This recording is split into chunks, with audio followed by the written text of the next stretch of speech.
मनात कसलेही ग्रज न ठेवता, आपल्याला जज न करता आपल्याशी मैत्री करतात आणि ते कायम आपल्या सोबत राहतात. तर अशा मित्रमैत्रिणींची सगळ्यांनाच मनापासून गरज असते. आपला शोध असतो तो, आणि असाच एक मैत्रीचा शोध आमच्या गुलाबी चित्रपटात दाखवला आहे. पण अर्थात सेटवरती गेल्यानंतर काही गोष्टी एक कलाकार म्हणून ॲड कराव्याशा वाटतात की ज्या तिच्याकडून इनपुट्स यायचे, तिच्या कॅरेक्टरबद्दल यायचे किंवा एखाद्या जागेबद्दल यायचे की इथे मला हा अँगल बघ, तुला कसं वाटतंय. आणि तिचं असं कधीच नव्हतं की हे कर. सतत ॲक्टिंग करून सुद्धा ना तुम्ही इमोशनली खूप ड्रेन आउट होता. म्हणजे जरी त्या इमोशनची ॲक्टिंग जरी करत असो तरी by end of a film किंवा एंड ऑफ अ वर्क तुम्ही ड्रेन आउट झालेले असतात. ते परत रिचार्ज करण्यासाठी, परत to get back to your best, हा पॉज किंवा ही सुट्टी किंवा ट्रॅव्हलिंग ह्या सगळ्या गोष्टी करायलाच लागतात आणि त्याच्याने तुम्ही बेटर होतो मला असं. अर्थात मी सुहास मावशी असतील, मृणालताई, श्रुतीबरोबर मी आधी काम केलं, अश्विनीताईबरोबर काम केलं नव्हतं, पण मला एक अंदाज होता की ती साधारण काम कशी करत असेल. आणि ते सगळे अत्यंत पंक्च्युअल, अत्यंत सिन्सिअर आणि अतिशय प्रोफेशनल आहेत. आम्हाला चौघांना ना इतके व्यस्त असतो आम्ही, वेगवेगळ्या दिनक्रम आमचे खूप वेगळे आहेत आणि आज कोणी इथे, उद्या कोणी तिथे, तर कोणत्या शहरात कोण असेल याचा पत्ता नाही. तर आम्ही चौघं जेव्हा एकत्र असतो ना, तेव्हा ती आमच्यासाठी कम्प्लिटली गुलाबी मोमेंट असते. जी काय कुठलीही फिल्म बघितली की हे भारी होतं, नाही हे भारी नव्हतं, प्लीज हे चांगलं नव्हतं, ह्याच्यावर चर्चा सुरून त्याच्यावर भांडणं होऊन तुला काय कळत नाही, मला काय कळत नाही, या लेवलपर्यंत जातं. त्यामुळे गुलाबीचे सर्व शेड्स असतात. नमस्कार, मी नितीन मोरे. लेट्सअप मराठीमध्ये तुमचं सगळ्यांचं स्वागत करतो आहे.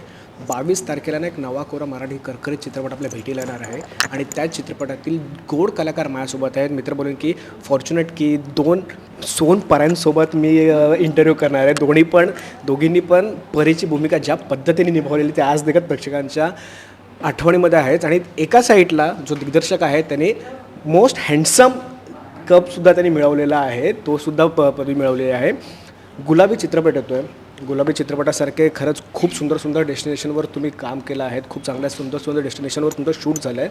तर दाल भाटीची आता रेसिपी पाठ झाली आहे की आता बस झालं रे, आता खूप झालं असं? नाही, गुलाबीची आठवण करून करून दालबाटी आहे. पुण्यातही खाल्ली जाते, मुंबईतही शोध चालू आहे खरं तर, उत्तम दालबाटी कुठे मिळेल.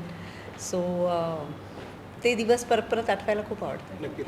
आता जसं तू बोललीस की मी मुंबईमध्ये सुद्धा शोधते, पण ती दाल भाटी आणि इकडच्या दाल भाटीमध्ये खूप फरक आहे. तर झाले का आता रेसिपी पाठ झाले की अरे आम्हाला दाल भाटी म्हणजे आम्हाला माहिती आहे रे, तुम्ही आम्हाला काय सांगता असं? मला मृणालताईचं माहिती नाही, पण मला वाटत नाही आम्हाला कोणालाही दालबाटी बनवायचा शौक आहे. आम्हाला खाण्याचा शौक आहे, त्यामुळे जिथे मिळेल तिथे आम्ही खुश होऊ. बनवायचा प्रयत्न नाही करणार आम्ही. बरं, तर जेव्हा ट्रेलर आणि टीजर येत होतं ना, तेव्हा ना खूप सुंदरसं कॅप्शन होत होतं की प्रत्येक मित्रमैत्रिणींच्या स्वप्नातली अशी जर्नी अशी आहे.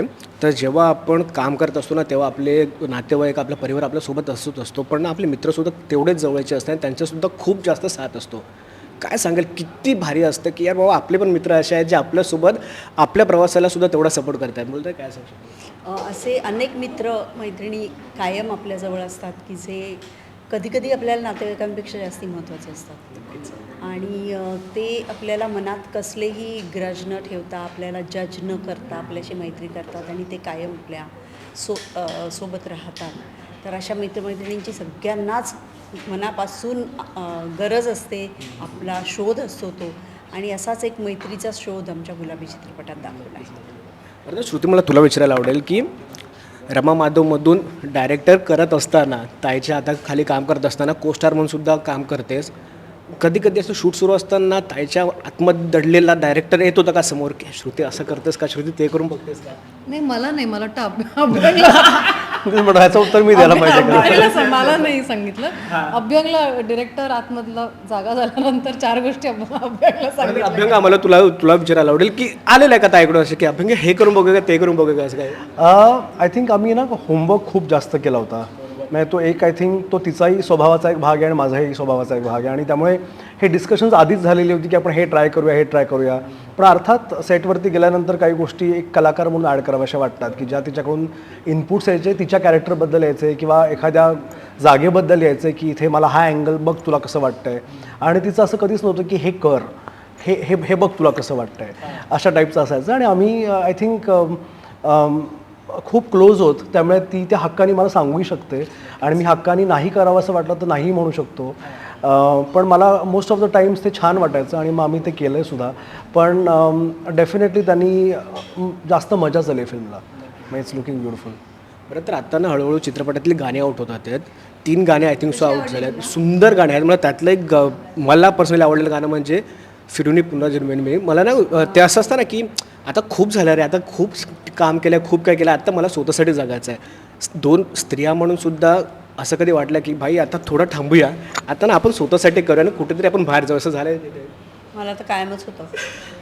म्हणजे सगळ्यात सुट्ट्या घेणारी ॲक्ट्रेस असं मला किताब दिला तरी पण चालेल. कारण मला बिटवीन द वर्क मला खूप फिरायला आवडतं.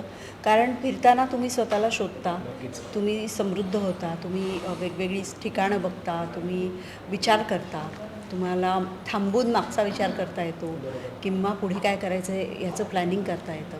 आणि समृद्ध होण्यासाठी तुम्हाला प्रवास करणं अत्यावश्यक आहे असं मला 100% वाटतं. त्यामुळे मी खूप प्रवास करते. मला वाटतं प्रत्येक ॲक्टरला तो पॉज घेणं खूप इम्पॉर्टंट असतं. म्हणजे नाही, मी ॲक्टर नाही, ॲक्टर मी याच्यासाठी बोलते. ऑफकोर्स सगळ्यांना असतोच तो, पण सतत ॲक्टिंग करून सुद्धा ना तुम्ही इमोशनली खूप ड्रेन आउट होता.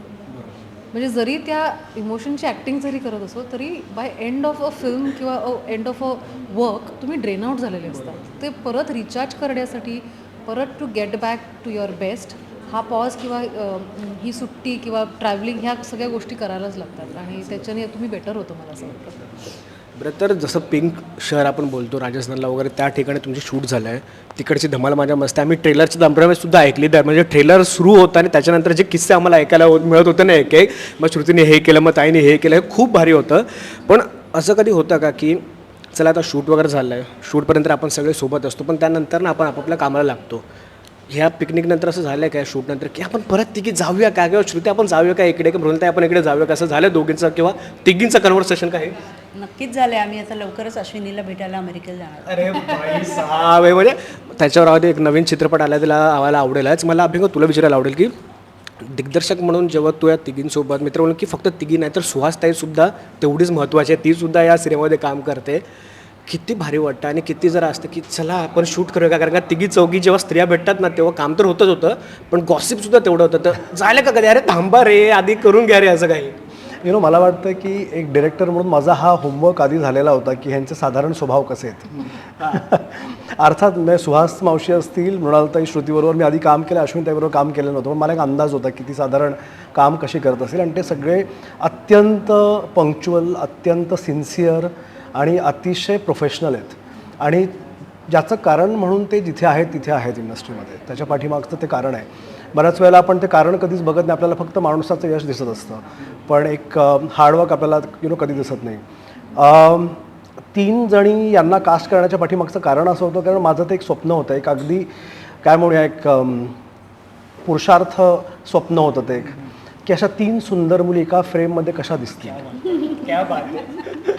कारण साधारण आपण पाहिलेल्या सिनेमातल्या म्हणजे ब्लॅक अँड व्हाईट मराठी सिनेमाच्या अभिनेत्या त्यांचं सौंदर्य एका वेगळ्या लेवलला आहे सगळ्याच जणी. पण आपण पाहिलेल्या जनरेशनच्या या 3 जणी म्हणजे एपिटमीज ऑफ ब्युटी आहेत. तर मला असं होतं की म्हणजे त्यांच्यापेक्षा सुंदर कोणी नाहीच तिन्ही जनरेशन्सच्या. तर मला असं होतं की कसं वाटेल एकत्र बघायला. आणि त्यात त्यांची जी काय धमालमस्ती आहे फिल्ममध्ये, कारण कॅरेक्टर्स इतके इंटरेस्टिंग आहेत की मी जे बोलतो आहे ते तुम्हाला पण 22 तारखेच्या नंतर डेफिनेटली कळेल. सो खूपच मजा आली आणि it was a dream come true. बरं, चित्रपटाचं नाव गुलाबी जरी असलं तरी परत तेच की ट्रेलरच्या टायमाला आम्हाला कळालं असं की मुली आहेत म्हणूनच गुलाबी का, जांभळा का नाही, पिवळं का नाही, असे सुद्धा खूप सारे प्रश्न तुमच्या मनामध्ये आलेलेच. त्याचं उत्तरसुद्धा आम्ही तेव्हाच ऐकलेलं होतं. पण जेव्हा गुलाबी सिनेमाचं प्रमोशन सुरू झाल्यानंतर आम्ही बघतोय की मग ती बाईक रॅली असू दे किंवा कोणत्या मंदिरात वगैरे जात असेल तर भयंकर प्रमाणात गुलाबी कलर दिसतो. मित्रांनो, मला सुद्धा पर्सनली गुलाबी कलर आवडतोच.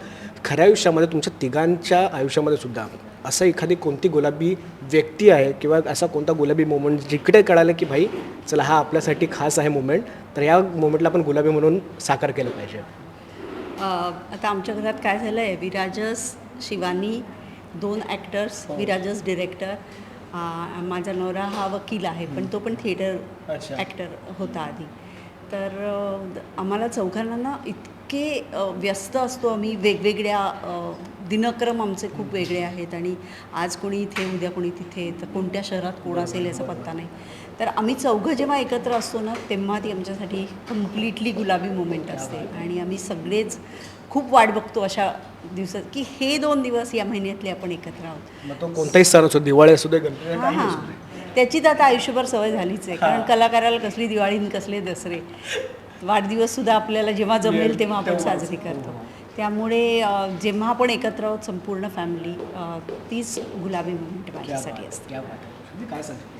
माझ्यासाठी मोमेंटपेक्षा दिवस असतो. सो गौरव बिग एन ॲक्टर, तो पण शूट करत असतो, मी पण शूट करत असते आणि आमचे चुकामुक बरेच वेळा होते. सो आमच्यासाठी संडे, ज्या दिवशी मी दोघंही घरात असतो तो आमच्यासाठी संडे असतो आणि मग त्या संडेला आम्ही घरी फिल्म बघतो आणि मग ती फिल्म बघितल्यानंतर त्याच्यावर चर्चा होते. सो तो दिवस आमच्यासाठी गुलाबी होऊन जातो, कारण आम्हाला जे आवडतं, जी व्यक्ती मला आवडते ती आज माझ्याबरोबर आहे आणि जे आम्हाला आवडतं फिल्म्स बघणं ते आम्ही एकत्र करतो आणि so the days Sunday is गुलाबी. पण ही किती गंमत आहे ना, हिच्या पण घरी दोघे ॲक्टर्स आहेत, आमच्या पण घरी 3 ॲक्टर्स आहेत, चौथा पण जवळजवळ ॲक्टर्स आहे. तर फिल्म बघायची आणि त्याच्यावर भांडायचं, हे आमचा फन टाईम असतो. म्हणजे असं बोलत हरकत नाही की 22 तारखेनंतर सुद्धा गुलाबीवर चर्चासत्र भरणारच आहे. सतत ते तर होणारच आहे, पण होणारच आहे. काय आवडले, जी काय कुठलीही फिल्म बघितली की हे भारी होतं, नाही हे भारी नव्हतं, प्लीज हे चांगलं नव्हतं, ह्याच्यावर चर्चा सुरू होऊन त्याच्यावर भांडणं होऊन तुला काय कळत नाही, मला काय कळत नाही, या लेवलपर्यंत जातं. त्यामुळे गुलाबीचे सर्व शेड्स असतात.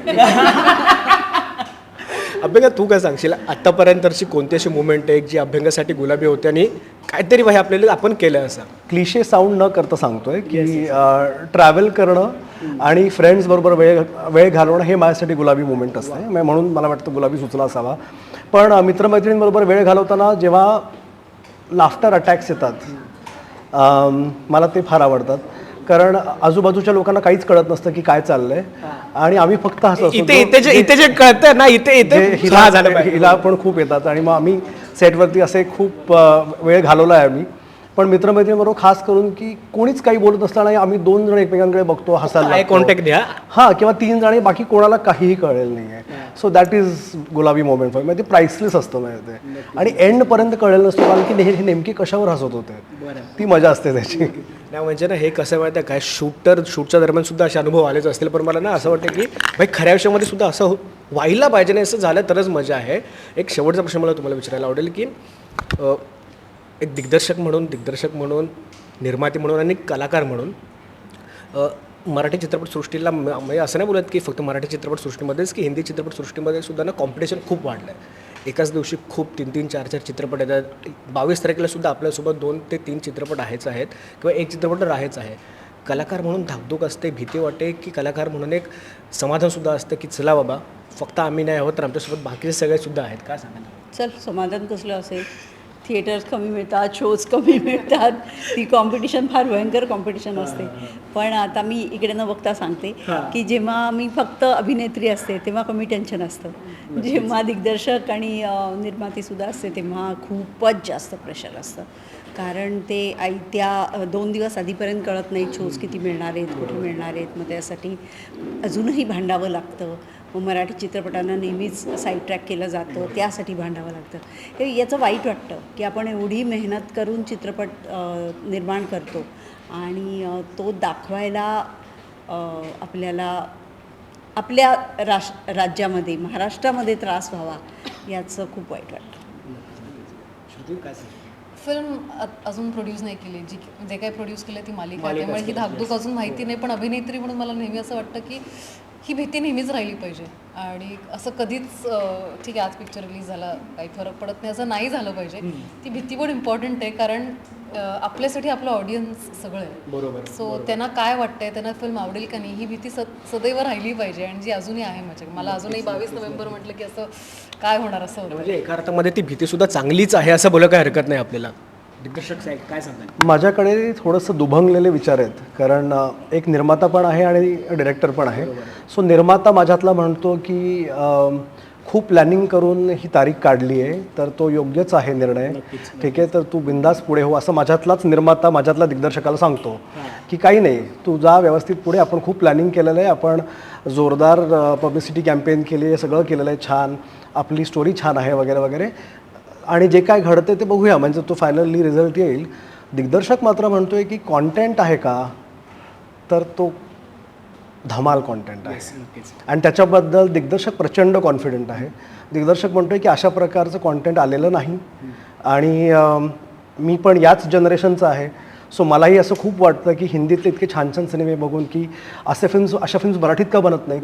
मग तशी फिल्म बनली आहे, ठीक आहे, मग ती बघायला येऊन आता त्याची मजा घ्यायला पाहिजे. So that's what I feel. नाही, खरंच खूप भारी वाटतं. तुर्तास इथे थांबतो. 22 तारखेला गुलाबी रिलीज होतो आणि सगळ्यात महत्त्वाचं फक्त थिएटरमध्ये जाऊन बघा, कारण का ते OTT वगैरे ते खूपच दूरची गोष्ट आहे. तर एक शेवटचं अपील प्रेक्षकांसाठी.